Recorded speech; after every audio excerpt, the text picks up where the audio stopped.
welcome to this week's edition of Bank Robber and the Bitcoin Guy, where we aim to bring you nothing but the truth.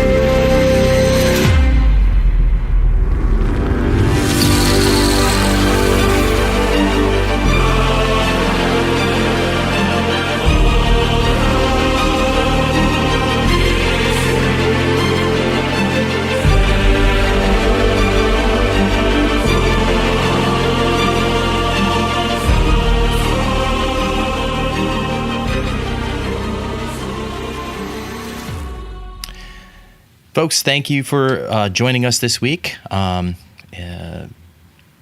want to get right into it today. I just wanted to say something that quick is on my mind. Forrest, do you by any chance follow Jake Marfonios of Black Intelligence Agency? I don't. I've never heard the name before. Blackwater or something. I forgot the name of his channel. It's not even important. I don't even want people to find it anymore, but the guy does a lot of good work with, like, exposing Zionism within the church, within, the neocons and the wars and things like that. And he just came out on full blast. He has a lot of followers on his YouTube channel and stuff. And he just came out blasting people because some guy from the Sandy Hook shooting evidently, one of the parents of the alleged victims committed suicide due to, people are speculating, from harassment from people like from Alex Jones that encouraged this kind of sort of abuse or whatever you want to call it, harassment. And have you heard anything about that? I've heard a little bit about it. I've seen a few videos on it. I've seen the one father who had just lost his kid actually smiling and joking and having a good time. Yeah, I think he was actually like laughing, like kind of little heartily, Yes, he was very excited to be on camera. His name is Robbie Parker. Yeah, he's a special individual, whoever this guy is. Yeah, there's a lot of anomalies in Sandy Hook, and I want our listeners to know where I stand on that. I know it's a hoax. I'm 100% sure about it. I did hours and hours and hours upon research. I could go into a lot of details, but that's not what this show is about. But, well, in a way it is, but right. But okay. No, I mean, we could talk about it a little bit. I just think it's really important to, Anyway, I wanted to call out Jake Marfonios. I'll call him Fake Marfonios now because he is a total fake to me. What happened? I don't understand. Well, he came out and he wasn't pointing out the anomalies and things. He was basically saying shame on everybody who harassed this guy, because you drove him to the point of suicide. And he's basically saying that it was true, that these children did die in this event, and that's why he's kind of a famous truther. Takes a lot of good stands against Zionism, things like that. A lot of the ills of this country. But, to not come out against this, I think what it shows is he's bought. And many of these truthers are actually bought, from what I've been learning. He sold his position. He sold his. I'm not exactly sure what his position was in the beginning, because I just started following him the past couple of years, and I never heard him talk about Sandy Hook. Sandy Hook's sort of in the rearview mirror at this point for most of us. We all just know it was a hoax. The whole the whole fake town was in on it, and the whole bit. And we could go on and on for hours about that. Maybe one day we will, if we get enough interest in it. Listen, I think there's always going to be interest in it. I mean, so the movie The Stepford Wives? No, never saw it. Okay, well, I'm sure that 20 of our listeners probably know what it is, but basically that was a phony town. Okay. I think it was in Connecticut, and turned out that all the people were robots. But long story short, I saw a video the other day that said that all of these properties were paid off.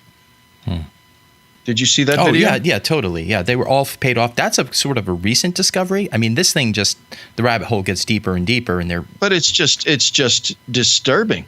It's highly disturbing because it means that there's these elements within our FBI, our CIA, of course, NSA. We can name all the alphabet agencies that are absolutely running psychological and manipulative hoax operations against us. Now, some people might say it's a false flag. Oh, they really, somebody from the government went in there and murdered those kids. I don't believe that for a second. I don't think they're murdering anyone. This was a hoax. There's a difference between, just for the audience, in case you don't know, the difference between a hoax and a false flag. A hoax would be like Sandy Hook, where nobody was killed. The whole thing was staged. They probably created most of these people out of thin air. The other people they got for this, they probably imported, give different names to, move them into the town, a few months beforehand or whatever, buy them a house. Who knows? Okay. Well, it's extremely disturbing because, look, when I was a kid, as far as I know, nothing like this ever happened. I mean, yes, there were tragedies. There was the Texas guy that stood up in the University of Texas and killed all the other college students from the tower. Yeah. Right. But there's always been some tragic shooters and tragic crazy people. But the level that the powers that be are creating hoaxes and creating these events for us all to mourn about, it's a pretty scary thought that somebody's actually you're talking about a huge investment of time just to put something like this together, not to mention money. Oh, yeah, it's a huge investment of time. There must be so many people in on these things, but they're using our money, our taxpayer money, to go in to fund all these operations as well. And just like NASA's gets all this money to explore space, and that's not real. They get these guys get all this money to perform and set up psychological operations against us, mind control, all of these type of things. We are living in a phony and fake world. I mean, Trump gave us some of that. I'm not a Trump fan, okay, anymore. I used to be. I'm not a Trump guy. I'm not a politics guy. I'm an anarchist. Okay. Well, let's hold on. Let me interject something here. I want to talk about Donald Trump a little bit because, look, I was very excited about Donald Trump when he first came into office, and I don't care I don't care about his personal morality issues. I'm not really happy with the sleeping with what are they called, hookers, prostitutes, or whatever you want to call them. Right. I'm sorry, porn stars. I thought she's called Horseface. Look, I don't know what these people are, but look, they're debauched. No, he called her Horseface. I didn't. Well, I think they're disgusting. And look, if your morals are corrupt, they're corrupt. But I thought, well, Donald Trump's a businessman. He's a no BS, and he's going to get some things done. And then I see this whole connection to Israel. Oh boy! And I know I'm going down that hole right now. It's never ending. And I just don't understand it. I don't get it. I just don't understand it because Bibi Netanyahu is ex-Mossad, but once Mossad, always Mossad. Yeah, absolutely. That doesn't go away. He does not have washed hands. So he has washed hands, of course, but he doesn't have clean hands. So his hands might be the dirtiest out of everyone involved in the 9/11 planning. I mean, he might be one of the dirtiest. We're talking about the 9/11 thing, and then look, it's all connected. What did it for me for 9/11, just so everyone understands my point of view, was Building 7 coming down. Yeah. That's it. Yeah, there you go. Building 7. And listen, I spent years in the construction business.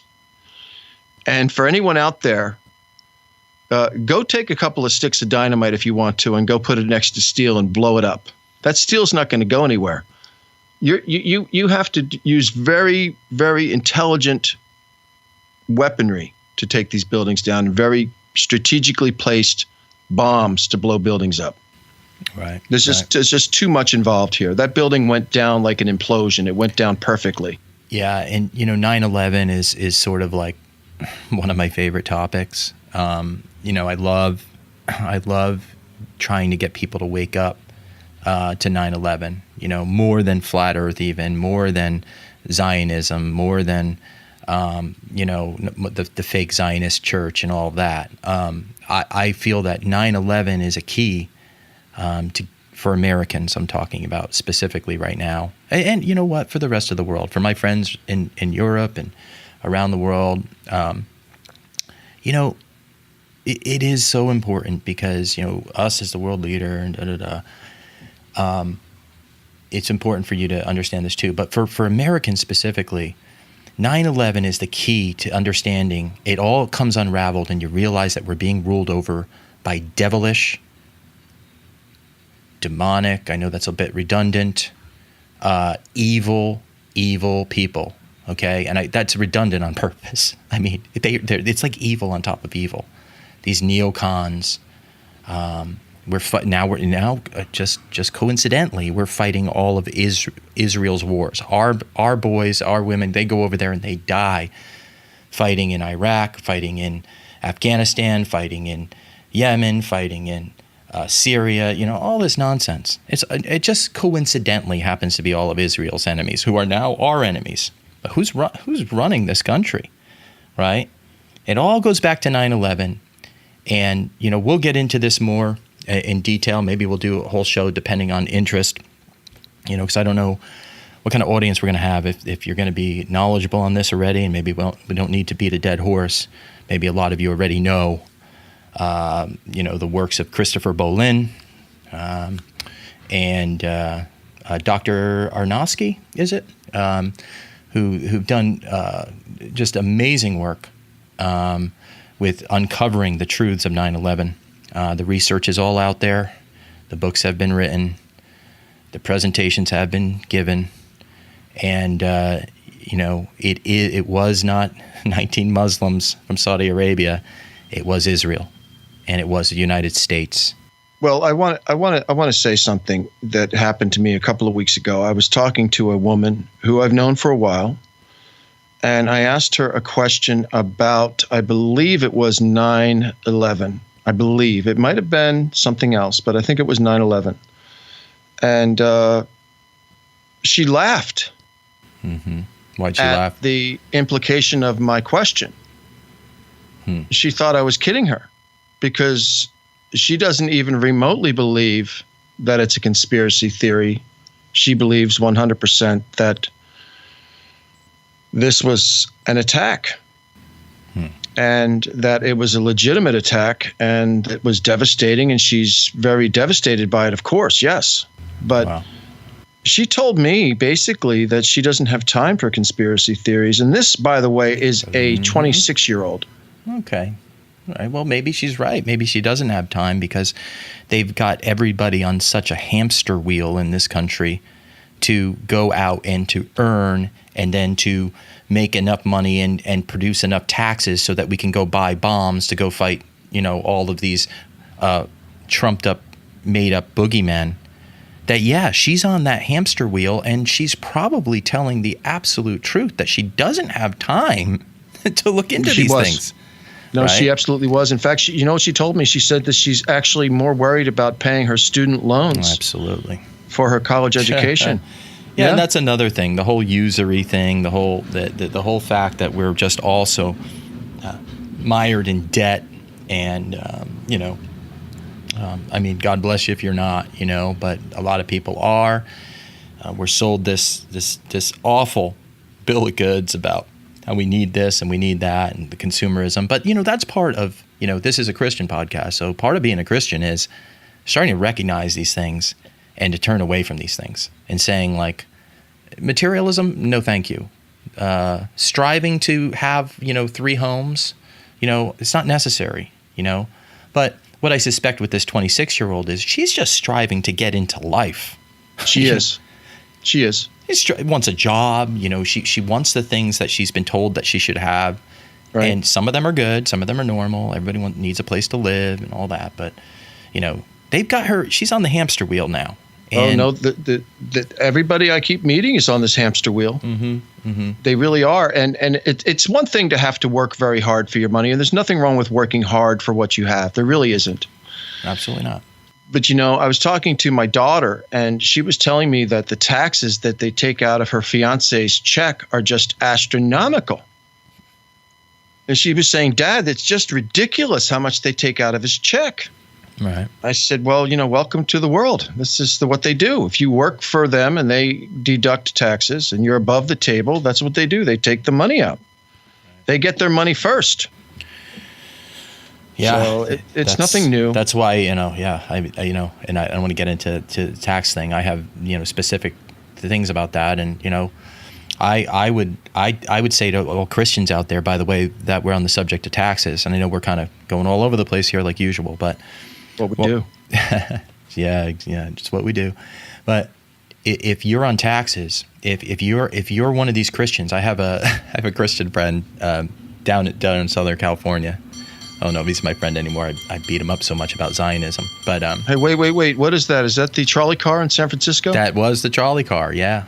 That was indeed the trolley car. That's amazing. That's the first time I've ever heard it. That's awesome. No, there you go. Live on the show, you get to hear the trolley car. The streets of San Francisco. Go by my house. Yes, I do live on the trolley line. A Quinn Martin production. So the CIA can now come and find me, and they can assassinate me. Find you. I didn't even get started yet, though. They're going to just snuff this guy out before he starts talking more about 9/11. They've Sandy already Hook. put your entire place, your entire place is filled with bugs. You're already bugged out, bro. They know everything you're doing. They know everything, right? My phone, even when I shut it off, it's still watching me. Forget it. I put a little piece of paper on my camera on my computer, and you know that the technology is that they can see right through the paper. I got news for you. See me. The Samsung televisions can watch you with no problem, and Samsung came out with a report about it years ago, telling people, "Oh, by the way, our TVs can also watch you." Yeah, I know it's disgusting, and hopefully, though, with blockchain and all the new technologies and Bitcoin and all these great things that are coming, we're going to get back to having privacy again, and we're going to take back some of the power. And all right, so listen, you opened up the subject, so I want to ask you a question real quick. It's only going to be a 20 to 35 minute discussion. Fine. I want to ask you a simple question, and I'll give you 45 to 50 minutes to think about the answer. Here is the question: how will using or utilizing cryptocurrency in our everyday lives provide us more privacy from the government and watchful eyes? Mm-hmm. Yeah. You're on. Okay. Well, it's a little bit of a complicated question because there's a lot of different types of cryptocurrencies, and some are more private than others. But I would say, just in a general sense, let's just use Bitcoin as an example. Even though generally speaking, of course. Right. Even though it's highly traceable, and they can say, oh, you use your money here. Oh, this must have been your transaction because you cashed it out over here. They don't have a name attached to the account, so they'd really have to follow it around. They'd really have to suspect you for something. Basically, if you're laundering huge amounts of money, you could probably be found out and stuff like that. But if it's just us freely transacting with each other, in other words, you want to sell me a bunny rabbit and I want to pay you $5 for it, I can just hit pay from my phone to your phone, which is actually blockchain. To blockchain, it's settled. Now you own that coin. It's a unique coin, a unique piece of a Bitcoin, right? That's yours. And so that's what's interesting. We don't need a middleman. We don't need a PayPal. We don't need a bank. And that's the beauty of it. We get rid of banks. Banks become completely unnecessary in this world. And we take back so much of our freedom, and we take so much of our dignity back. And, we're able to just transact with each other freely. And it's really none of anybody's business what I buy. If I want to go buy drugs, that's my business, right? That's not the government's business. And I'm sorry for all, if any of you Christians out there think that's a good idea, that the government can legislate and watch what you buy and what you do with your money. You are the one smoking something. Okay, that's a problem. And anyway, I don't know if I answered your question or not, but you did. Now, I do want to bring up some news that I just heard that Facebook is aggressively trying to hire crypto experts to join Facebook. Right. Yeah, it makes sense because they see the future, right? Eventually, even though I know that Let me just continue for a second. I know that Fidelity Investments is building a platform for crypto. Wells Fargo has a backdoor opening up for crypto. All the major banks are hiring crypto, quote unquote, experts. That's right. So everyone out there who's listening, and by the way, I'm a novice to crypto. I don't know anything about it per se. But let me say, Forrest is really getting up to speed quick, and I'm really proud of you for doing that, because it is a little bit of a complex thing. I usually just tell people they want to know about it. I'm like, just go buy Bitcoin, But with you really start to dig in, and you're even learning about other currencies now and stuff like that. So that's pretty cool. And welcome to the rabbit hole, my friend. It's a fun journey once you get into crypto, for sure. Well, the example was given to me a few days ago. I was listening to a gentleman, and I know I don't know his name anymore, but what he said something very interesting. He said that when you go to the supermarket, or when you go to buy, for example, a hamburger at McDonald's or a value meal, let's say the value meal 30 years ago cost $3. And I'm just guessing. I don't know the exact number, but it's around $3. Probably a lot less. And so today, a value meal at McDonald's, I'm just talking about a Big Mac, a Coke, and a fry, is what, $7, $8, $9, $10 now? It depends. Yeah, depends on which one. Which would you go? So what he's saying is that people say, well, the United States dollar, it's always going to be a dollar in your wallet. It's always going to say $1 United States dollar, or $5 or $10, whatever it is. But it's a shift in what you think or what you perceive.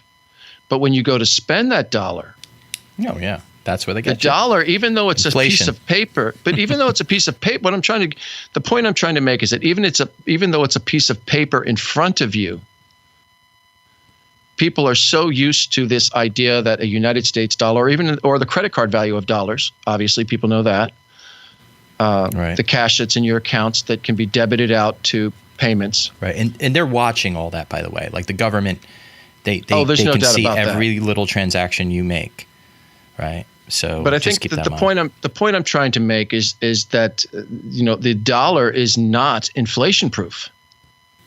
In fact, as a matter of fact, it's inflating. It's devastating. How little you can buy with $1 these days. Unless everyone out there who works, who has a 9 to 5 or so to speak, or works hard for the money, knows everything costs money. Yeah, and let me just touch base on something that I just realized. I just actually learned, and I didn't know this, but I smacked myself aside the head for it. So nobody has to do it for me. But here's another way that they get you with inflation, right? Because we notice that the McDonald's meal costs more, right? It costs more dollars, so you get less for your dollar, right? That's a common way. But another way that the way that companies deal with this is the reason why you sometimes go to the store and you say, well, this product is about the same I was paying for it 4 years ago.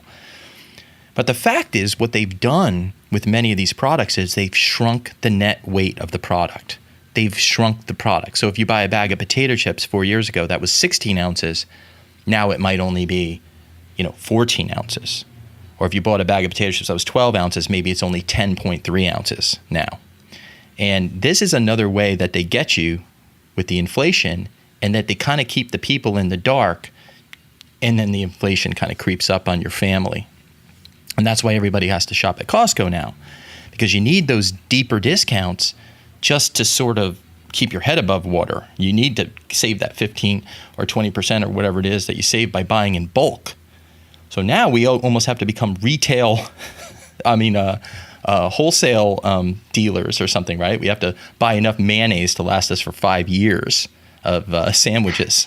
You could just don't eat the mayonnaise after 5 years. And we think we're getting a good deal because, wow, I got 20% off. But the fact is our money's buying so much less now. And It's a big problem. And that's one of the things that crypto, getting back to your question, is so liberating, because the inflation is very minimal, or it could actually be deflationary. It depends on the tokenomics of the actual coin. and the peer-to-peer electronic cash aspect of it, that we can pay each other. We don't need a middleman. We don't need to pay any more bank fees. Okay, now just for those who are listening, peer-to-peer is?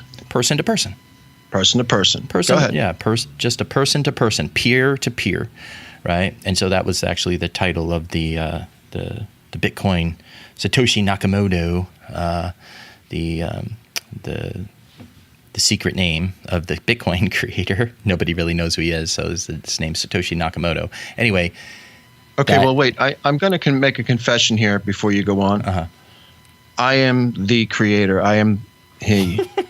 I just couldn't hold it in any longer, and I've been waiting and waiting to reveal it. So now you can tell the world that I am the person who created Bitcoin. I just can't remember how I did it. Well, you did it from a prison cell in Trenton, New Jersey, evidently, because that's where you were when Bitcoin was created. So thank you, U.S.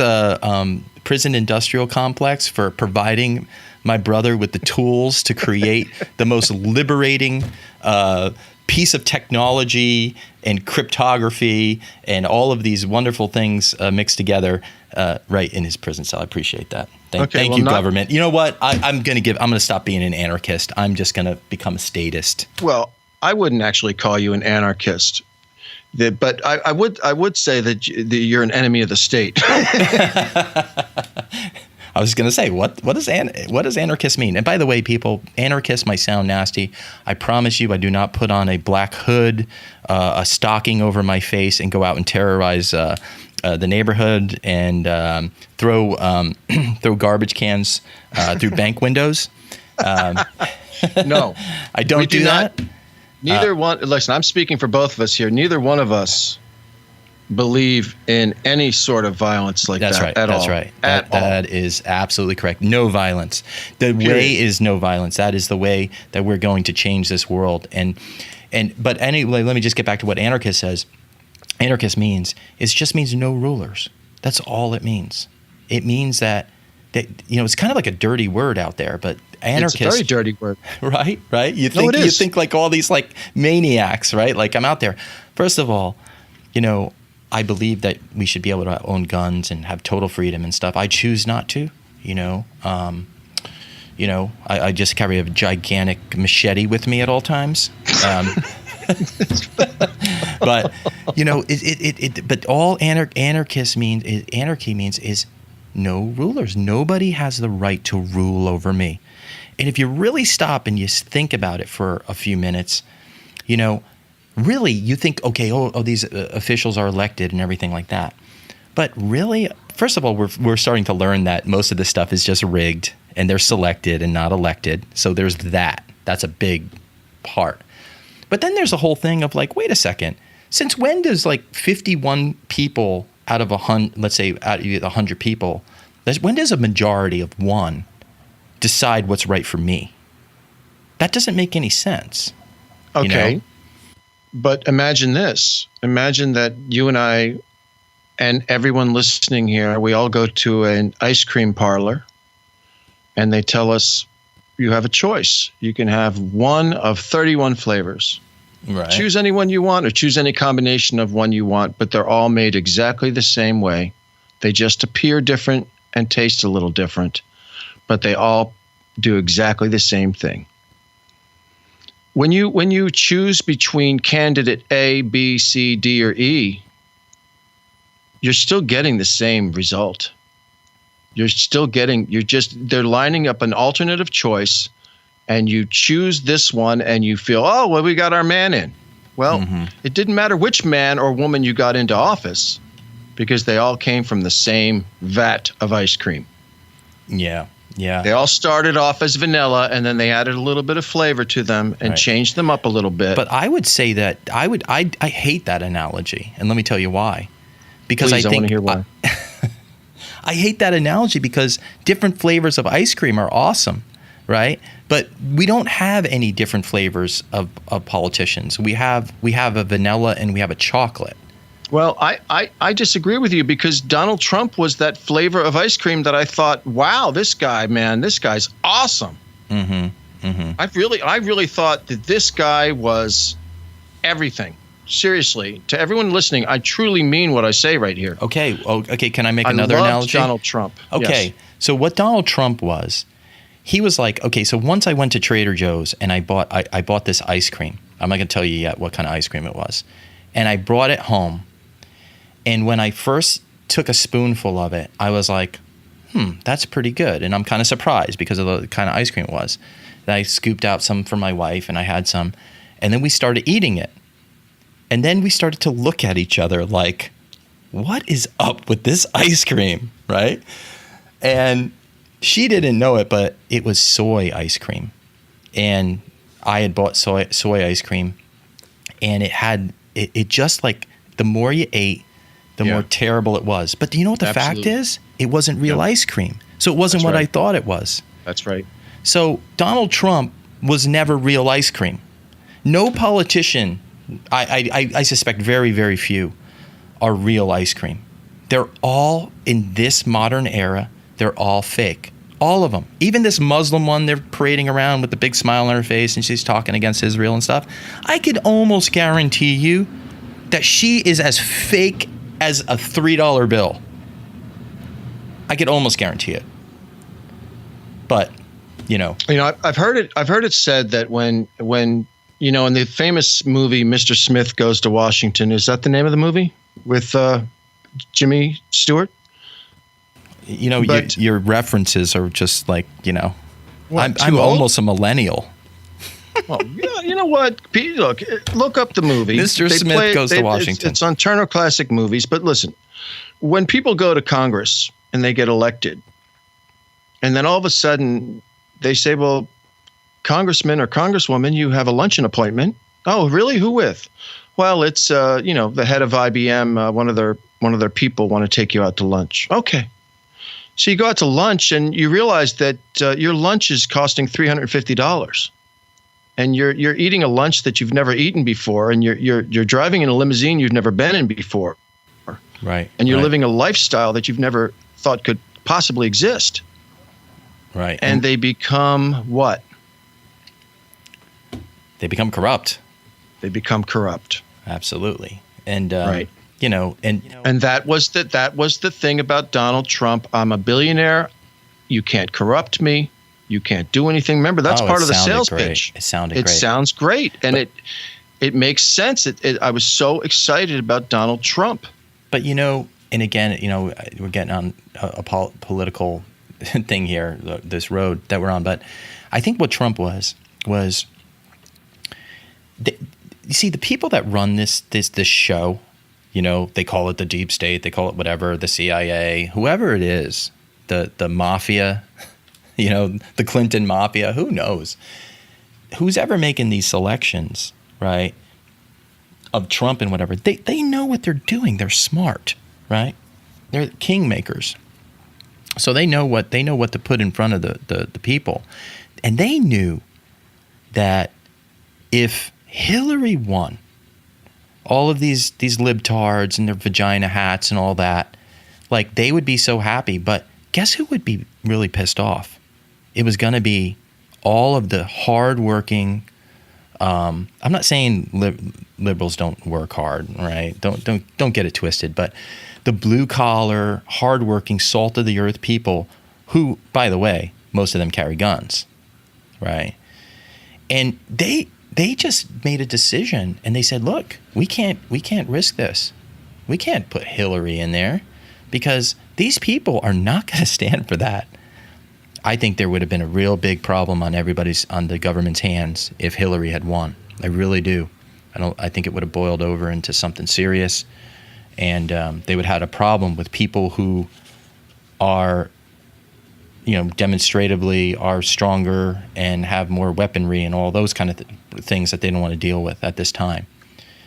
Furthermore, there's the whole Trump New York Jewish Zionist connection.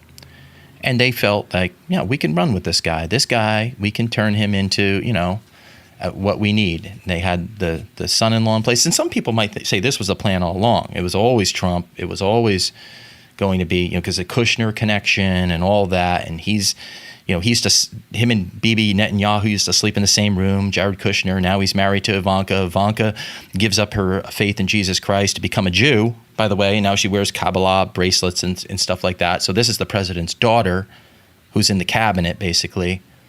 And, this is where we're at as a country. We're being ruled by Jews and Zionists.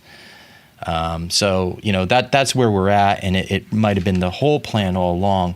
At the very least, what it did was it appeased this segment of the population, the right wing, the gun owners, the people, the Republicans, basically. It appeased them and it gave them hope. But listen, there've been, and I know that I'm switching the subject a little bit here. No, let's get off of that anyway. Well, I just want to make a point and move off of it. I know we're coming up on a break. I was having a good day. Oh, Cole, hey, hold on now. This is going to make your day. This is going to make your day. I know that a lot of husbands and wives lied to each other on who they were going to vote for. Really? Yes, they've done the studies. They've done the secret surveys. I did not know that. Yes, and so both husband and wife leave the house in the morning and they go to the voting polls at different times, usually during the day because of their work schedules. And goodbye, honey, I love you, and let's go vote for Hillary. Right. And it didn't happen that way. Right. One of them voted for Trump and the other one voted for Hillary, and it canceled their votes out. And that, by the way, is a fact. They've determined it to be a fact, but they're not sure of the number involved, but they know it's in the millions. They know it's in the millions. And let me just close out this subject by just saying this. I don't care who's the president anymore.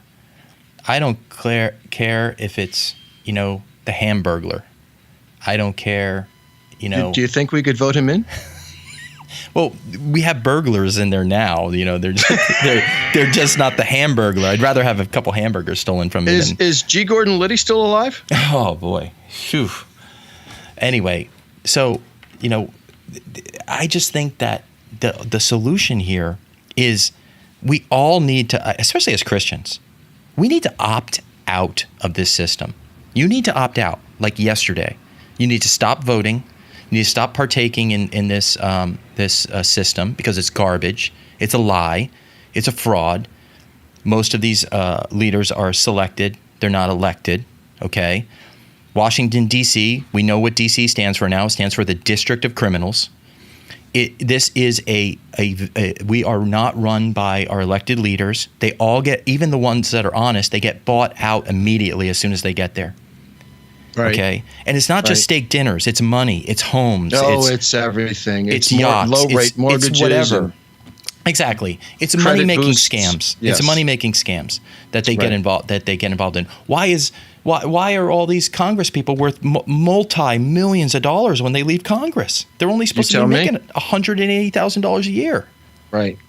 But they leave with millions and millions. Right. Okay. And then they're going to go after you for every little last dollar of taxes that you owe. Okay. They're gonna come and they're gonna audit you and make sure that your little business is paying every dollar and dotting every I and every T of the 80 million page tax code. That's all about the part of keeping you on that hamster wheel too. And that exactly, we come back full circle to the hamster wheel. That's right. of jumping through hoops.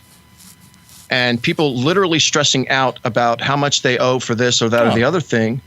Stressed out to no end, dude.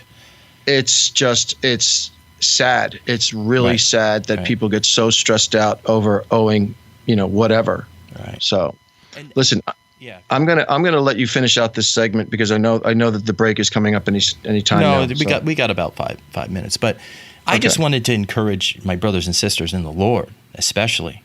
Okay, look, the days, and feel free to jump in here, Forrest. The days of us of us bowing our knee to the government because we have God in our our Pledge of Allegiance or whatever, in our songs or whatever, and you think we're Christian, okay, and you think that somehow Jesus Christ put his stamp on all of the actions of this country, and that because Genesis 12:3 says Abraham's going to be blessed, that we need to bless the nation of Israel forever and ever, this modern phony nation of this illegal state of Israel, then I don't know what you're smoking, but you got to stop, okay? Drug abuse is not good. The Bible says don't be drunk, okay? You need to stop going to these Zionist churches, because all of these issues that we have are stemming from this. It's an idolization of the Antichrist spirit, okay? That's basically what this all comes down to. They couldn't do it without our help. They couldn't do it. Again, let me repeat that. They, the Zionists, okay? Right. Those who are illegally occupying that land. And look, whether they keep it or not, I don't even care at this point. But let's stop fighting their wars for them. Let's stop giving them billions of dollars a year and let them stand on their own. That's it. That's what all of this is about. That's what all the 9/11 was. They created a boogeyman. They make the Christians, the Zionists, basically walk around with their fangs, like they want to devour Muslims. Blood dripping from their teeth. They think that somehow this is what Jesus Christ would want. No, it's actually just the opposite of what he would want and what he wants. Amen. Yeah. And they have done a very good job. And listen, I know a lot of Jewish people, a lot. And they are wonderful, beautiful people. But they're just as hoodwinked as the rest of the world. Oh, absolutely. And they have no clue of what's going on, just like most of the Christians are hoodwinked as well. Exactly. They're all hoodwinked. There's nothing wrong with look, I've said this many times before. You know, I've told somebody actually the other day, I said, look, I don't care what you believe in. You can believe in whatever you want to believe in. I will never, ever do anything to hurt you because of your belief. All right. You know, look, I don't have to agree with you. I don't have to believe in your lifestyle, but I'm not a hater. I don't hate you because you're not a Christian. I don't hate you because you're not a quote unquote good Christian, or because you're Jewish, or because you're Muslim. I don't hate you for those reasons. I don't hate you at all. You know, and the person looked at me like I was from another planet. I said, I'm serious. Why would I have a problem with you? You're a human being. I can't tell you what to believe. I can't tell you what to think. That's called slavery. You don't force somebody into a belief. They have to come to it on their own. Absolutely. And that's what true evangelism is. It's being that light, that salt in the earth, and having people come to you or ask you, or you just present it in a gentle way and plant that seed. You know, it's not banging people over the head. You know, no, it's not gonna rot in hell and all this. You know, and it's like God does the drawing and stuff anyway. You know, I mean we're just participants in his activities basically. You know, it's an honor to participate. I think at the end of the day, if you've been living a righteous life, I'm talking about today, tomorrow, the next day, and you've done everything you can do to help your fellow man, I think you're moving in the right direction. If you're seeking truth, you're moving in the right direction. You know, and instantaneously, I'm sure that some people who've listened to what we've just said were completely offended and maybe even shut us off. And for the 14 people that are left listening, that's fine. And why do you think they'd shut us off and be offended? Because they don't. Because listen, I've spoken to a lot of Christians who are 100% behind Israel, behind Donald Trump, behind this whole paradigm, this whole model of the new world being Donald Trump, the savior of mankind. Yep. And we have to nuke this and nuke that. Wow. So, look. And I would just say, it is what it is. Yeah, I would just say, listen, for all you Christians out there who think Israel, because you've been, honestly, you've been brainwashed for many, many years, maybe since you were a child, maybe since you first became a Christian, and your pastor, he said like 90% of the truth. But then there was this part where he would say, and at this church, we bless Israel because we'll be blessed. And remember, those who don't bless Israel get cursed. Do you realize that goes from a verse in Genesis 12:3, where the Lord said to Abram, he wasn't even Abraham at this point, by the way. That's right. He was like nothing. Abram. That's exactly Leave right. your native country, your relatives, your father's family, and go to the land that I will show you. I will make you into a great nation. I will bless you and make you famous, and you will be a blessing to others. I will bless those who bless you and curse those who treat you with contempt. Right. All the families on the earth will be blessed through you. Now, where do you read in that first of all, everything that there came true, right? So God is always a God of his word. That's awesome. So amen. But yeah, amen. Where in that verse do you read that he's going to make a perpetual nation of Israel? That Israel didn't come for many years. Israel was Jacob. God changed his name to Israel, and then Israel had 12 kids, and 12 sons, and they were the 12 tribes of Israel. So Israel wasn't even invented yet. He wasn't even born yet. He wasn't even a glimmer in Abram's eye.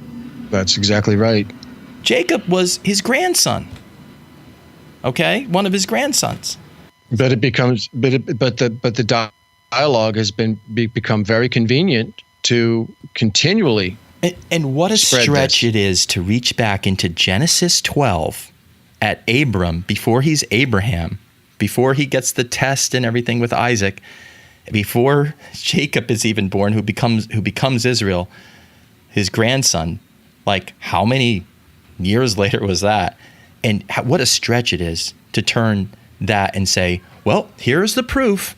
This is the proof that God is that you bless Israel, the nation, the 1948 Israel, and you get blessed. I got friends. They're so struggling. Yeah, they're struggling. They're burdened by this and that and taxes and stuff. And they say, all they do is they honor Israel. They play with yarmulkes and dreidels. I'm kidding about that, but I say, listen, where's your blessing? Right. You're supposed to be being so blessed. This is what your pastors told you. Where is your blessing? Right. And anyway, I think we're running a little long now, and sorry to get worked up about that, but we'll be getting into this more and more. And I believe, Don, our first sponsor today is United States Savings Bonds. So we better let them get their words in. I thought it was Manischewitz. It might be Manischewitz. Okay, folks, we will see you in a few. Enjoy the song.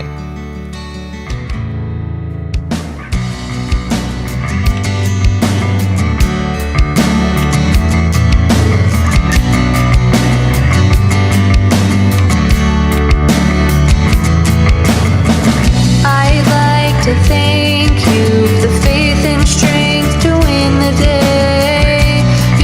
Bring light, your power never dies and takes my fears away.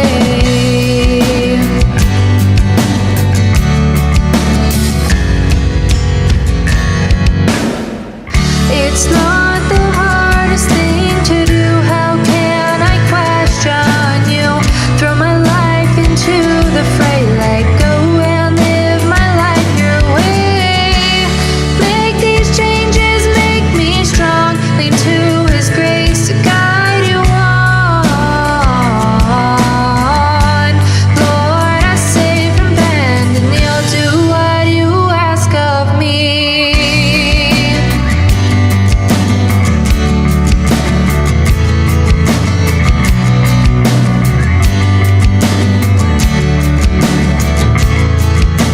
Swing these dreams to make me see and believe what you've got coming. Is it worth our time to fight your right to ask me to obey?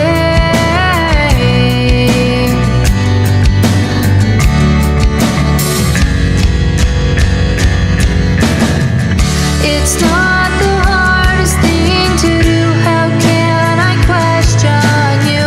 Throw my life into the fray, let go and live my life your way.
Welcome back.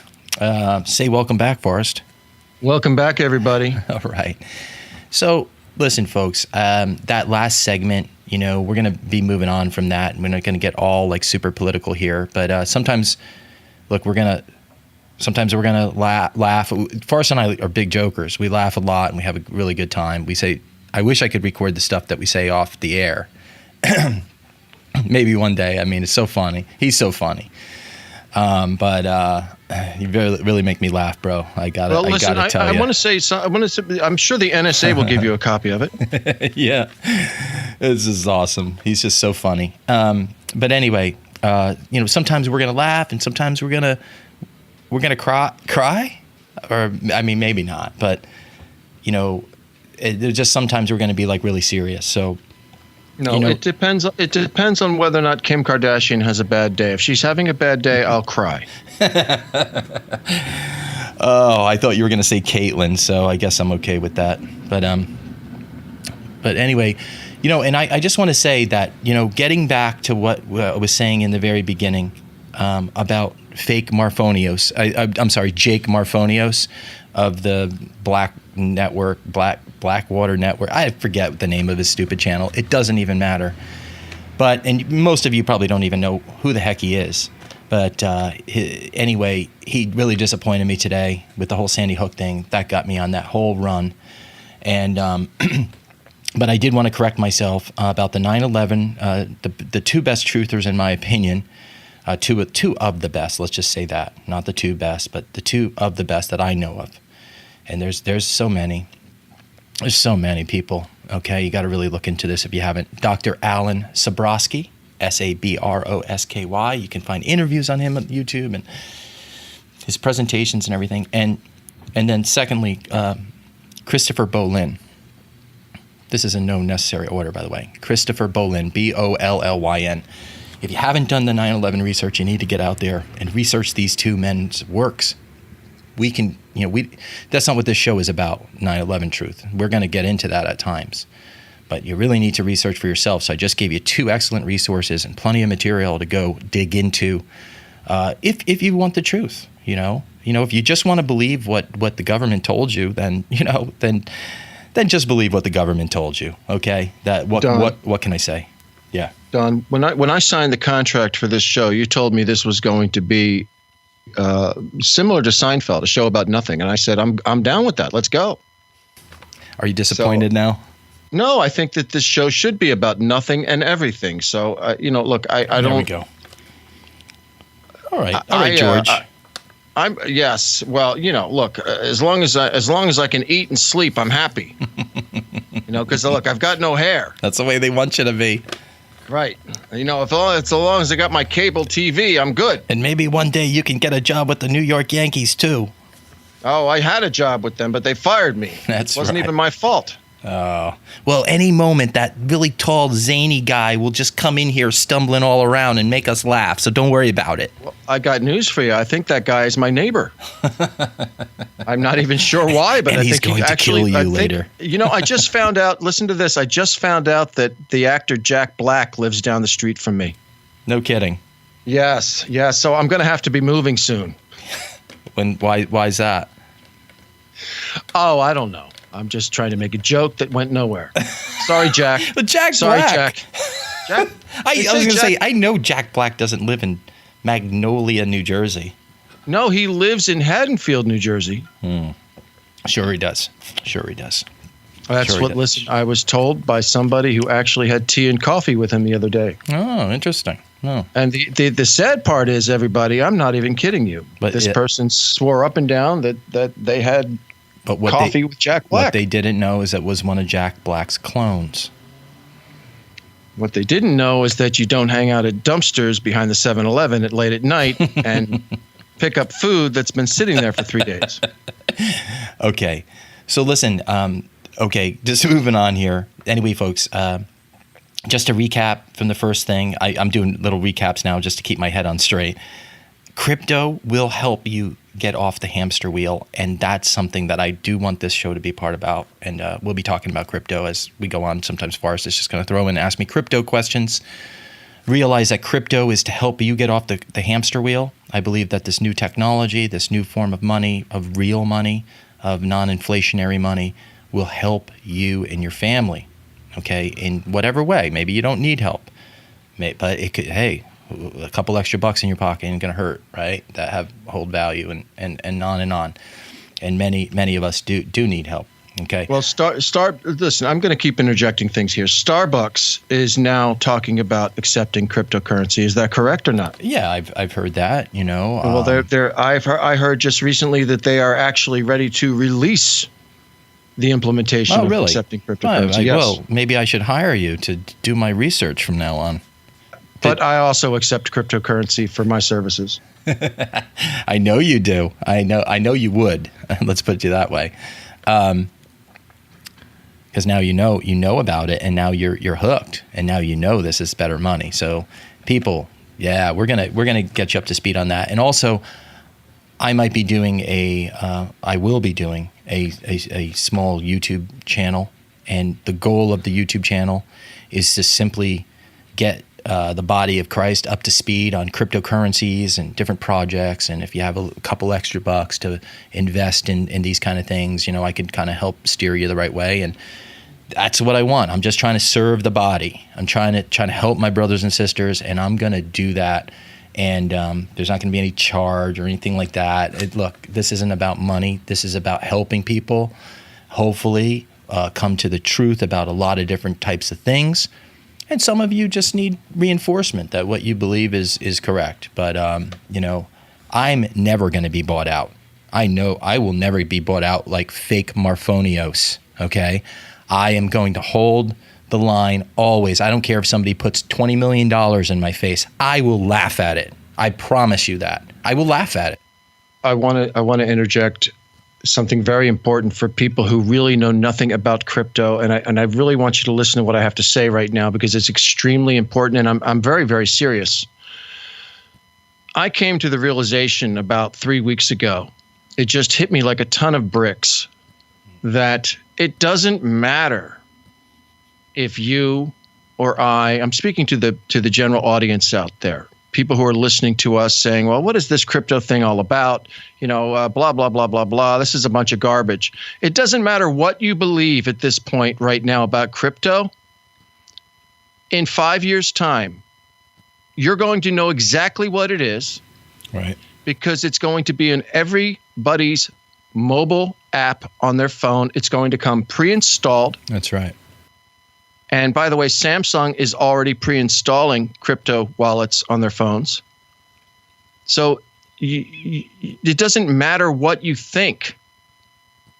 It's like the hotelier that wouldn't accept credit cards back in the day. It's coming. It doesn't matter what you think. It's going to happen. Right. It's in the works. There is nothing that's going to stop it. It's the same thing that people said, and help me on the time here, Don, back in the day, that this internet thing is nothing more than a fad. Yeah, I think that was like the late 90s. People said the internet is going to die out, and that's just, no one uses it. They just use it for... A Nobel Prize winning economist, I think it's Paul Krugman, he said... Can't we just refer to everybody as John Smith?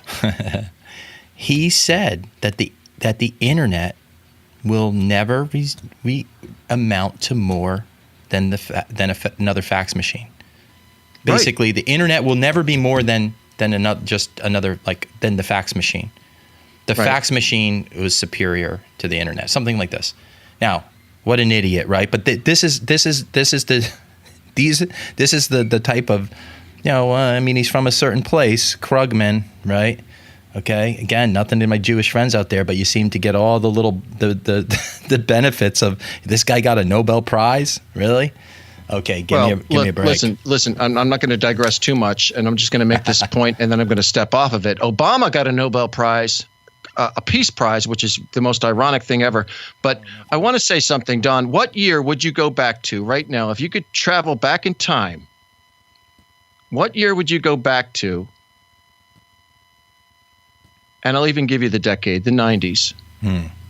And Wow. what stock would you buy with your last $4,000 to invest? What stock Yeah, would it be? I think if I could just go back, can I almost remember that time?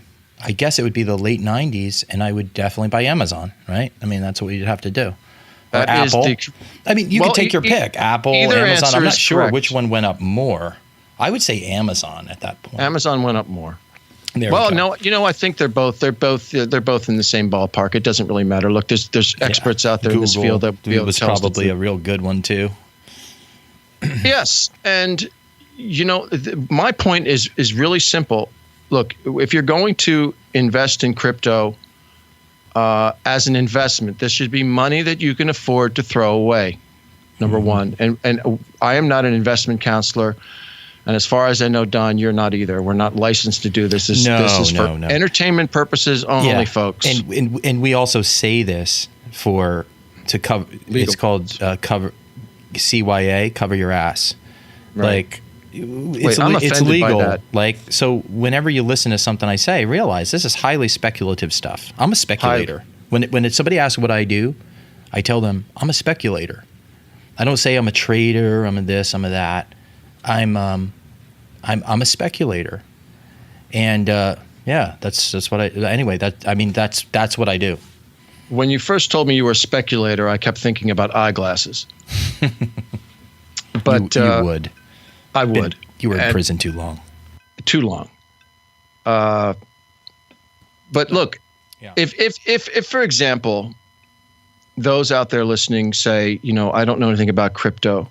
What I really want you to do is during the next podcast or so, Don is going to start putting together some things and some links for you to follow and to learn. Yeah. And, it might not be the next podcast, but it'll be soon. It will be coming up. Yeah, and I just encourage everybody to just hang in there. We have world-changing ambitions here, don't we, Forrest? I mean, we are going to do everything. We're going to put up videos and websites and all kinds of stuff. My thing is about truth, period. Amen. And the truth is not always pretty, folks. It's not always a nice thing to hear. It's not.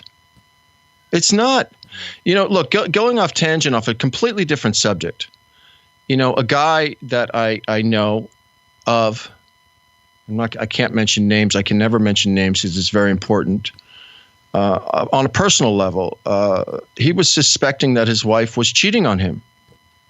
And many out there who are listening to us right now, I'm sure, have had similar thoughts at times, or vice versa, women thinking about their husbands cheating. But anyway, he got the confirmation that his wife had not only been cheating on him, but that his second child is now in question as to whether or not that's actually his child. So look, that's rough. My point is really simple. As a Christian, for me, yes, is the truth devastating at times? It is. It is devastating. But you have to acknowledge what the truth is, because you're just destined to fall into that hole again if you don't get out of it. You have to face the truth. And it doesn't matter if it's cryptocurrency, the inflationary value of the United States dollar, right? Or whether or not it's, stealing office supplies is just something that's good to do. It's not. You have to face the truth in life. And it just kind of irks me to no end that people want to rationalize every little thing in their life. But the reality is that it doesn't matter what we believe, because when the wash is completely done, the truth is going to come out. Right. Yeah. And, the Bible says a lot about that, about like the truth it's all going to come out. So everything that these people are doing in secret and all that, it's going to come out. And that's why there's no point in us living a secretive life, because we can't hide from God. No. And you can't hide that little thought inside of your head that you think that you're the only one that has, because God knows what you're thinking. Right. And he knows even more, being that we live on the flat earth and he's right above us, right in the north, with the northern lights emanating from his throne. The the Apostle John saw on the Isle of Patmos in the book of Revelation when he saw the rainbow around God's throne, and then he described it as an emerald. And they'll tell us it's this kind of, this light, and this is a very scientific. We know all the science is garbage now. Most of it's garbage. There's no curvature on the earth. There's no curvature on the earth, folks. There's no curvature. It's been debunked. It's debunked. I don't care what kind of degree you have, how much science you have. Prove to me that there's curvature. And don't go up in an airplane and say, you could see a curve. No, you can't. You take a ruler even against that. So as long as the window isn't bowed like a fisheye lens, you can take a ruler and put it up against the horizon and see that it's flat as a pancake. Right. Everything's flat. And if you really think through these things, I have a feeling where that there are people out there that'll be listening to this that say, "What? These guys are those kind of idiots?" Well, hopefully, if you listen long enough, I think you'll see that we're not total idiots. We might be idiots, but I think I qualify for as being an idiot. You did rob banks and you didn't wear a disguise. I'm never let you go on that one. But I had hair at the time, Don. I had hair. It's the lack of disguise that really bothers me. Oh, but you didn't have hair, but you wore a baseball cap. Was that your disguise? I had hair back in the day. Mm-hmm. I woke up when I was 41 years old and I had hair on my pillow and I thought, well, that's weird. Well, did you 3 days later I had no hair. After you robbed the bank though, did you shave your head or anything? No. Okay. Well, I was too busy doing drugs, being an asshole. Oh, can I say that on camera? Well, not really. This is a family show. All right, so you're gonna have to bleep that out. Well, I'll do my best. I might just leave it in there. I don't think kids are gonna listen to this, so we'll just put a PG rating on it or whatever. Look, people, it's a word, okay? One thing you won't ever hear us doing is using God's name in vain. That's for sure. No, you don't use the Lord's name in vain. And look, I am what I am. I was something horrible. I was the type of person that I never thought I would become. But I do want to get back to one subject very quickly. Whether you believe that the earth is flat or whether you believe it's a globe, if you're a good person, that's at least something. It's a start. Don't shut it off just because you think it's. Think about the first thing that happened when you walked into kindergarten. They put a globe in your face. But listen, just like cryptocurrency is accepted in burgeoning markets around the world now that we don't hear about in the nightly news because they're not broadcasting it yet. The powers they don't want Americans to know about it. They have not gotten on board with it yet, but they will. They will. When the profit can be turned into billions and trillions of dollars, trust me, everybody, cryptocurrency will be the number one topic on your dinner plate every night for weeks. And ladies and gentlemen, I present to you the bank robber and the Bitcoin guy. He is now one guy, and I am retiring. It's over. Wow. Okay, so listen, just like you, those of you that do not believe in the flat Earth, it doesn't matter whether you believe in the flat Earth or not, because 40 years from now, they'll be teaching every school children in the entire world that the Earth is flat. Yeah, I think so too. There's really it's inevitable. The only difference is they'll be saying, "Yeah, well, aliens made us." But you know what that would mean is it would mean though that the United States was absolutely destroyed, that governments were turned upside down, that people like Putin and Netanyahu and all of their successors, and any of them, it means that they won't be around, that they'll be running for the hills because the masses will be chasing them with like sickles. I'm telling you. Yeah, but listen, the powers that be, what they're going to do is they're going to throw the Neil deGrasse Tysons and the Bill Nyes under the bus, and they're going to say, "See, these guys were phonies. They lied to us, and now we know the Earth is flat. And oh yeah, by the way, the Earth was built by aliens, and we're all going to be imprisoned by the aliens that are coming back. And the Pope is going to save us. Don't worry." Yeah. Don't worry. The Pope is going to save us. And we'll do a segment for 45 minutes or whatever soon on Flat Earth, just to get, like, for those of you who don't know, understand it.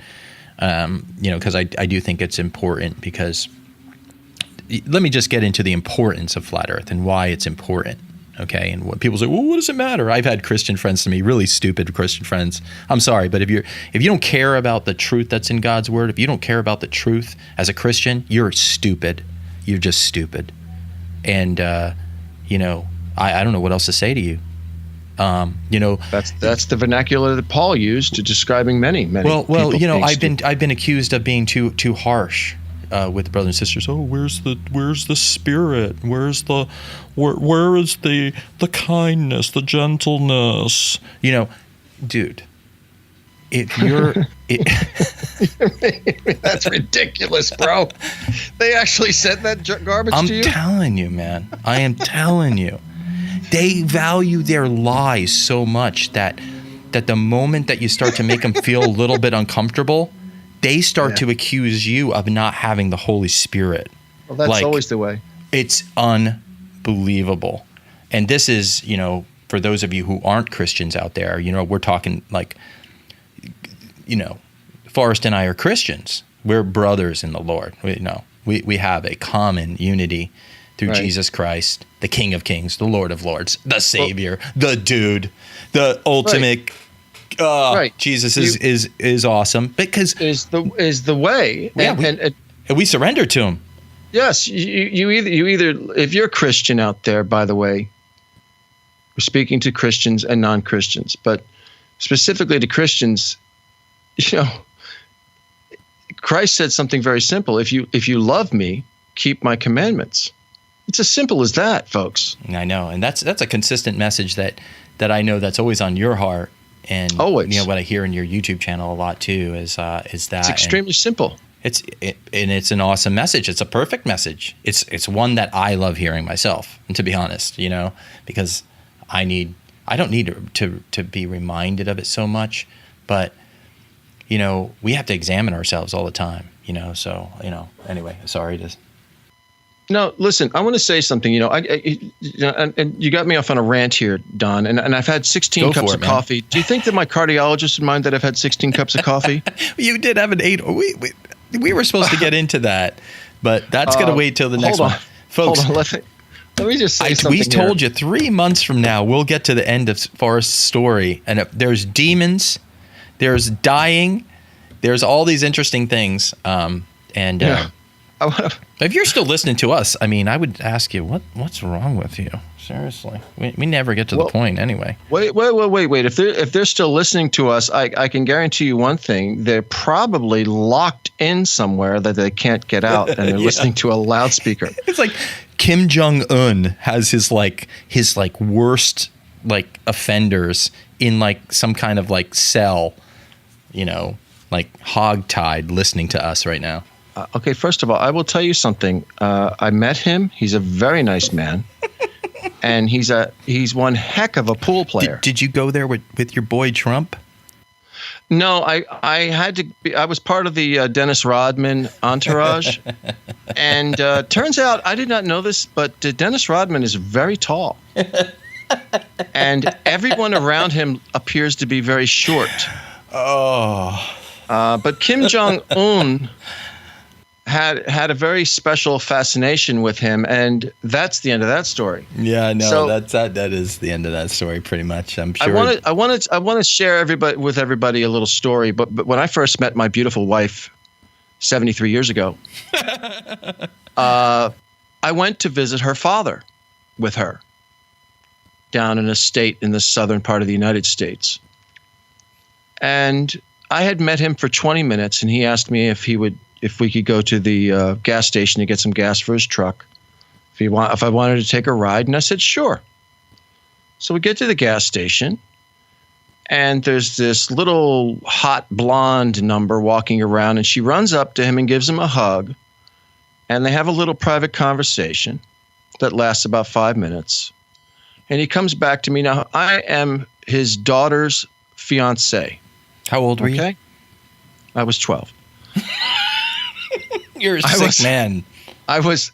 I happen to have been in my mid-20s. I am now in my late 20s. Okay. So thank you for being serious for once. 33 years ago, yes.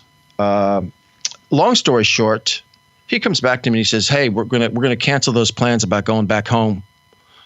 She's got cocaine, she's got alcohol, she's got all her girlfriends over there, and they'll do anything we want." No. And I looked at him and I said to him, "Are you out of your mind? Are you out of?" I said, "I am your daughter's fiance. I love your daughter. Why That's would insane. I ever do anything like that?" Right. He says, "Well, you know what? I'm going to drop you back home. I'm out." And he dropped me back off and he took off for days. Like, what kind of camaraderie was he hoping for in his daughter's fiance to go and engage in sexual activities with you? That's just like completely mind-boggling to me. This is a man that turned out to be one of the most wretched human beings I've ever met. Okay. Well, that explains it, I guess. And one of the most amoral, immoral human beings I have ever known to exist. Wow. And I can't go any further than that, but I was literally shocked. I was shocked. Can we exchange 7 of your years in prison for put that guy in prison for 7 years? Well, I'm just kidding, folks. I actually don't believe I gotta tell you something. prison too much. My point is really simple. You know, when you leave the house in the morning and you think you're going to have a wonderful day and you give your wife or your husband a kiss goodbye and your kids a kiss goodbye, and you're presented with the opportunity to have a sexual relationship with a stranger on the street, you shouldn't have to be asking yourself whether or not you're going to do it. You should have already made the decision before you left the house, before you got married, for all the above. It's a thing that really irks me, and I guess I have to use that word to watch my language, is people keep saying the same thing over and over again to me that, "Oh, yeah, but I got tempted and I didn't know what to do. And so, you know, one thing led to another." Well, dude, what led to another? The fact that the opportunity arose? You have to look, everybody who is of a healthy position in life can go out and do whatever they want to do. They can do drugs. They can go out and have sex with strangers. It's not hard. No, it's not. But it really pisses me off when I hear people make excuses for their failures in life and why they keep on falling short of the glory of God.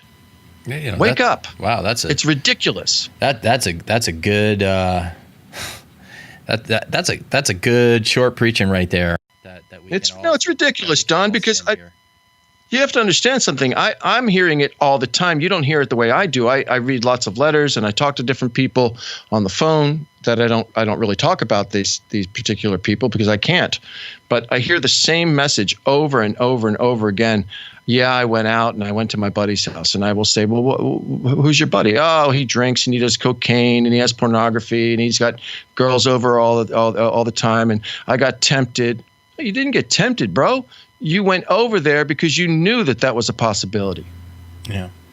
You can't hang out. You can't the old expression, you lay down with dogs, you wake up with fleas.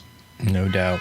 So I'm done with my rant. Wake up with more than fleas. Is San Francisco on fire again?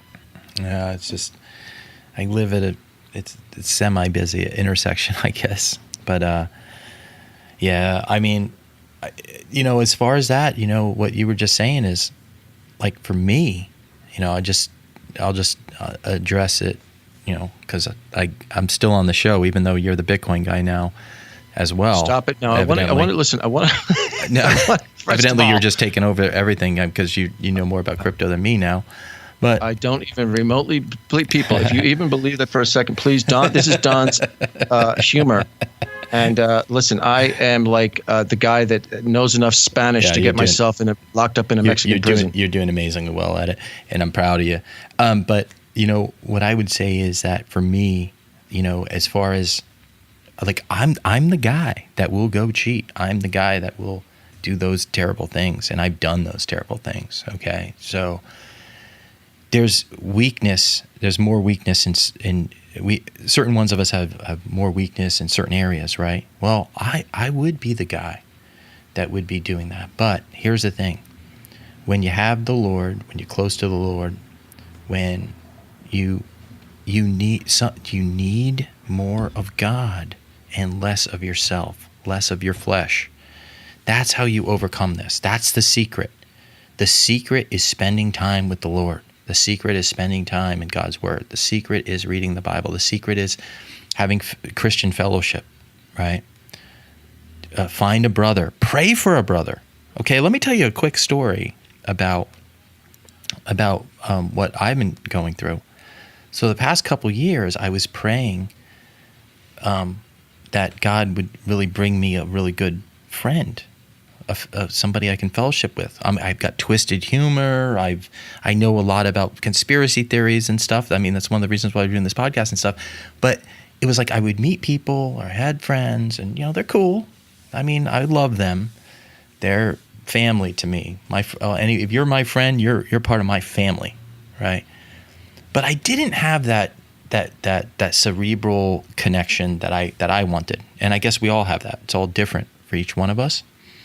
And I'm not saying that, my friends couldn't provide something or whatever. I'm just different, right? And my friends would tell you they could only take me in so much of me, probably, because I'm a little too much. I'm always going off about something.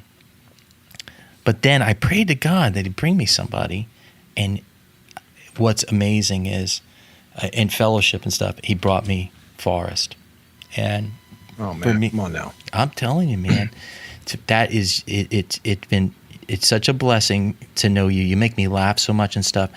We have very similar sick sense of humor, right? And here's this guy that has this incredible story, incredible wisdom gained from it, and I feel loved because God brought me this guy, right? So what I want to say is that if you're lacking something in your life and you're lacking friendship or you're lacking fellowship and stuff like that, and it's hard, especially if you're a truther. 9/11 truth, flat earth, Sandy Hook was a hoax, and you're like, oh man, I'm just so alone because nobody believes everything I do. If you pray to God, He is able. And in the meantime, get busy, get praying, get asking God what He wants out of you and whatever, Wow. That's very true. It's just so awesome to see your prayers answered, and so like when I look at Forrest and as the tears well up in my eyes, no, I mean, all right, my tears aren't really welling up, but I look at Forrest and I say, wow, there's a legit answer to prayer, legit, 100%. It's not like an almost match. It's a legit answer to prayer. Wow, that's nice, Don. That's nice to hear, brother. Well, that's very nice to hear. That's awesome of God. I appreciate you you saying that. And to make things a little bit difficult here, I wish I could feel the same way about you. But I do, everybody. I do. I feel the same way. I'll tell you what, thank you, dude. You make me laugh so much, even though sometimes I know the jokes are coming now, but I'm just like, I just can't. That one was a little predictable, but you still got me. It was still funny. My humor is extremely predictable. It's all about the setup and the knockdown. You are I'll tell you what, you got some good timing, my bro. Listen, I do have a question for you about San Francisco. Yes, sir. And this is not your favorite subject, so I'm going to mention it anyway. For those of you who don't know, I live in San Francisco, CIA, NSA, come on. They know already, Don. I know. I just like to announce it. I want to make this perfectly clear. Two things I want to make clear. One is that I've already talked to the NSA about you, so they're aware. And my bank account is now empty. Thank you. Yes, you're welcome. It's all at my account now. So I'm sure. Well, I'm a paid truther. So no, the other thing is it's not going to be about Rice-A-Roni, the San Francisco treat, for those of you that can remember the commercial. But my understanding is that there is a massive homeless population in San Francisco, and it's not your subject. I know you don't like to talk about it, but it's all over YouTube. It's all over the quote-unquote web. And the police officers are literally not being allowed to do their job. And the city, I understand the city not only provides food, shelter, whatever, but they give people, I'm sorry, let me just rephrase that. They give people tents to live in, and the tents are literally set up on the streets. Is that true? It is, and we have internet connections as well. So that's how I'm able to do this podcast, and it's not bad. It's not a bad place to live, to be in a tent and have internet and have everything you need. Oh, wait a minute. Wait a minute. Oh, that explains so much. Okay, all right. Well, okay. Looks, we're going to continue this podcast. Let me just get into it a little bit. Obviously, I'm not. Yeah, I really want to know because look, this I'm not homeless, and I don't mean to make fun of homeless, but the thing with the homeless here is like they live in basically in one section or a couple sections of the city, and right. You know, look, I'll be honest. I don't know that much about it. I used to deal with homeless shelters and stuff in New York. I was involved in ministry there, as some of you might have heard on in New York City on a previous podcast. You know, it's not my calling right now, you know, to deal with homeless people. My job is mainly to avoid them as I run around the city, and you know, stay away from them a little bit. And you know, it's just they're everywhere here, but at the same time, it's like I don't know what to do about it. They all have places to live here, as far as I know. You know, and look, I could be naive. I don't know everything about the homeless situation here. Okay, forgive me. I'm living my life. Right. Well, in my neighborhood, there's not homeless people, but maybe it's because I'm up a hill and you know it's hard for them to walk up here. I don't know, but it could be that simple, to be honest. Right. But there's an area called the Tenderloin here, and it's very close to the downtown. Oh, well, it is in downtown. It borders though the downtown that you would come to as a tourist and stay in the nice hotels. I mean, it's literally right there. And so, like, just a block, and then you go 2 blocks next to like where the nice Hilton and Hyatts and stuff like that and St. Regis are. You get into the Tenderloin, like just a couple blocks, and all of a sudden, you're in the Tenderloin, and you'll see people shooting up in the middle of the day, taking craps on the street. I mean, it's horrible. Right. It's bad. And they don't do anything about it. As far as I know, all these people have their own, what used to be, they have hotels, because you'll see the old signage, say hotel this or hotel that. But it's just a welfare motel now, or hotel. And they all have rooms. I have no idea how the setup is. Right. And, you know, again, it's just not my thing, you know, in terms of like, am I heartless or something? I don't know. There's a lot of problems in this world. As far as I know, these people, they're lined up out the door at the liquor store on near the end of the month or the beginning of the month. I forget what it is.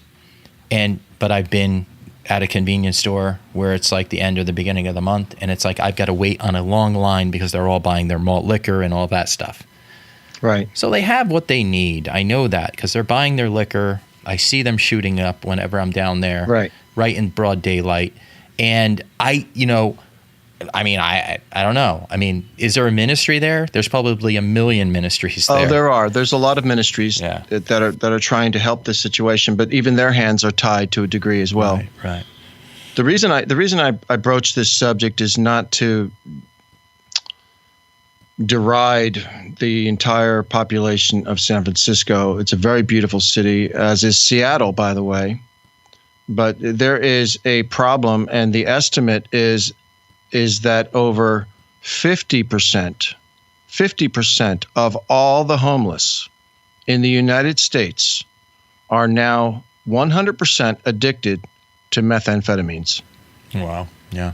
They think it's actually up to 70%, but they're bringing it in the low 50s because they can't get proper data. But they know it's above 50. It's not heroin or crack or. Well, it's mostly meth. Most of the people who are on heroin have switched to meth, or they do a little bit of both. But their drug of choice that turns them into crazy people is meth. Mm-hmm. And for all of you out there, I just want to make sure that you understand that I am doing 3 videos on meth right now on my YouTube channel. And most likely by devastating. The time you hear this, because this podcast has not been SEO'd or not even approved by iTunes yet, and so by the time you hear this, it'll probably be a few weeks old at least, and you'll probably have all your videos up on your channel, Forrest Baker. You just type in Forrest Baker and meth on YouTube, and you will find my video. That's all you need to do is type in meth and Forrest Baker, just like Forrest Gump, 2 R's. Hopefully it's not a video of you doing meth when you put that in there. All right, listen, you can't give away my trade secrets. You can't give away my trade secrets. There is no such video of me doing meth, and if there is, it's a fake. It's like he's really not saved. I told you, he's not even a Christian. He's doing meth. Well, I think my favorite thing, Don, that I heard in the last 2 months that made me laugh hysterically was that someone actually accused me of trying to use YouTube to make millions of dollars by talking about Christianity. I thought it was the funniest thing I'd ever heard. You talk about anti-drug and Christian things, and you're going to become a millionaire. Oh, I didn't know it was that easy. I finally read who the comment was by. It was by a guy named Joel Osteen. I don't know who that is, but he's the one who made the comment. Oh, I thought it was going to be Pat Robertson. Well, Pat or Creflo Dollar. I played. Oh, please give me a break. I played golf with Pat Robertson last week, and I'll tell you, he's not a bad golfer. Really? How did he do? Well, I wouldn't let him drive the golf cart because, let's just say that a lady kind of got run over. But look, he's a nice guy. That's good. Good to know that because the 700 Club is one of my favorite pastimes. And listen, he wears sunblock. I think it's called SPF 750, and so we both wear the same sunblock because it's interesting. I think it's 700. It's 700. Is that what it is? Club. 700. Yeah. You have to be in the sun. If you're in the sun for 1 minute, you can stay in the sun for 700 minutes and get the same exposure. That's how the SPF system works, folks. Oh, but what do I wear to help with my exposure to all these fake and fraudulent preachers out there? Is there anything that I can actually lathe on myself, on my eyes, on my face to protect me from all of that nonsense that's out there? The armor of God. There we go. Ephesians. Yeah. The armor of God. Ephesians 2, I believe. I think it's 5. 2. Look, I don't do. For everyone listening out there, all 17 of you, I don't do numbers. I don't understand the whole thing about people talk about 1s and 2s and 5s. I don't understand what they mean. But I don't do numbers. Ephesians 6, we were both wrong. I was a little closer though, so I get the prize. Ephesians 6, really? Yeah, Ephesians 6. It's like the last chapter of Ephesians where Paul talks about that. Do me a favor. You have it right in front of you. Would you read it, please? Yeah. Okay. Here we go. See, Joel Osteen would know the whole verse by heart. He doesn't need. Should I read the King James version or the? That's what I usually read at home. But then I always have on my computer open up the New Living Translation just in case something's different. Just do the NLT for the NLT. Those of us okay, and we're not NLT onlyers here. I do read a King James primarily, people. For all of you that are concerned with that kind of thing. Okay, the whole armor of God. This is Ephesians 6:10. A final word. Be strong in the Lord and in his mighty power. Put on all of God's armor so that you will be able to stand firm against all the strategies of the devil. For we are not fighting against flesh and blood enemies, but against evil rulers and authorities of the unseen world, against mighty powers in this dark world, and against evil spirits in heavenly places. Therefore, put on every piece of God's armor so that you will be able to resist the enemy in the time of evil. Then after the battle, you will be standing firm. Stand your ground, putting on the belt of truth and the body armor of God's righteousness. For shoes, put on the peace that comes from the good news, so that you will be fully prepared. In addition to all these, hold up the shield of faith to stop the fiery arrows of the devil. Put on salvation as your helmet, and take the sword of the Spirit, which is the word of God. Pray in the Spirit at all times and on every occasion. Stay alert and be persistent in your prayers for all believers everywhere. There it is. That's Ephesians 6:10 through 18. Wow. By the Apostle Paul. Yeah. As I said earlier, podcast, the Jew of Jews. Yes, he is. He is. But Wow, anyway, that's when you read that, it's very powerful. yeah, no, it's a powerful verse, as I believe. I believe it's all powerful, though. And again, I know what you mean, though. There's just something mighty about certain verses, but we got to remember that all of God's word is mighty, and it's just incredible. And we should all be looking for the nuggets that are in there, because there's so much in there. But anyway, unfortunately, we've run out of time, and we're going to have to say goodbye. And we want to let you know that please reach out to us. We're going to start doing we might do an extra episode a week where we just answer listeners' questions, and that'll be at BRBG, Bank Robber Bitcoin Guy, BRBGshow at gmail.com. So it's BRBGshow at gmail.com. And then the same exact thing on Twitter, BRBGshow is our Twitter handle. So we're going to try to be putting stuff up there as well. And anyway, I think we had a good conversation today, Forrest, and it was all over the place as usual, and we're going to be getting back to your testimony one of these days, I promise, because it's so great. And but we went on a little tangent today, so hopefully a little different for folks, and to show you kind of what we're going to be getting into come the future, right? Right. I just want everyone out there who's listening, wherever you're at, whatever time of day you're listening, to know that don't give up hope. If you're going through something in your life, please don't give it up. And I know that everybody out there has problems to some extent. Absolutely. Mostly. Yeah, we all do. And so don't give up. And we love you, and we keep you in our prayers. And, we're here to try to be a tiny bit of a ministry, and hopefully some joy and laughter and fun and awakening in your life. And, and we're open to criticism, so feel free to email us and let us know what we're doing wrong and everything, or what we're doing right, and if you like it at all. I don't know. And this is a good alternative to watching reruns of Gilligan. So this is something for all of you that or you can Seinfeld. do. You can listen to us in your car, wherever you want to listen to us. It doesn't matter when you're working in the garden. So listen, God bless all of you. Absolutely. God bless everybody, and we'll see you. Look for another episode within another few days. Okay, bye-bye.